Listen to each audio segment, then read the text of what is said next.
Hi, I'm Emily Rose. And I'm Dan Philgreen. Welcome to Shell Point Today for Wednesday, July 25th. Well, we get you through the midweek by visiting the Club Fitness Center for an all-new fit tip courtesy of Mackenzie Rehard.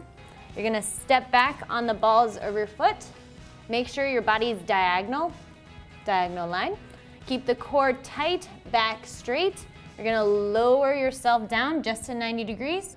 Marge Lee takes us on another whimsical journey through the mind of a Shell Point artist. This is very organic feeling. Now what is this? That's a watercolor, and it's done by a print method where you apply watercolor to any kind of hard medium. In this case, it was a little masonite board. And we visit Stokes Fishburne to learn more about his life looking up to the stars. And she walked to the blackboard and wrote on the blackboard in large letters, life, L-I-F-E, and started talking to me about life and how life is very complicated and lots of things happen in life. And then she took some different colored chalk and circled the letters I-F. She said, it's Stokes, if is half of life. But first, we're answering the call of the wild for our look back on this day in history.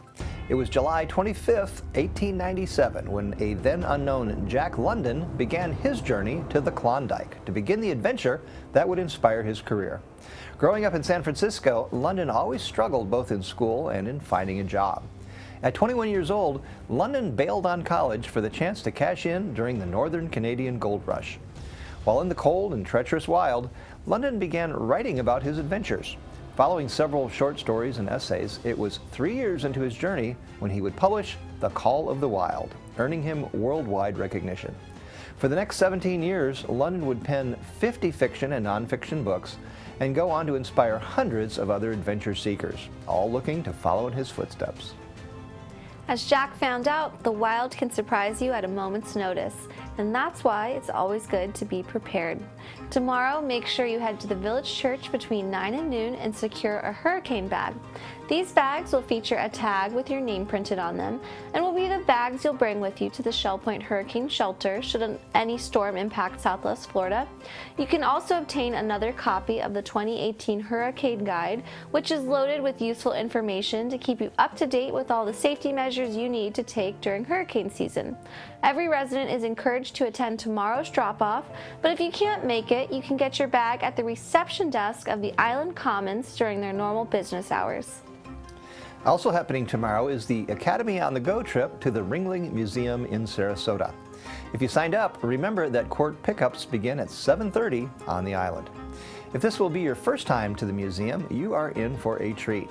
Not only will you learn about the history of the Howard Brothers Circus, you get to stroll through Mabel Ringling's world-class rose garden, as well as the Ringling Museum of Art.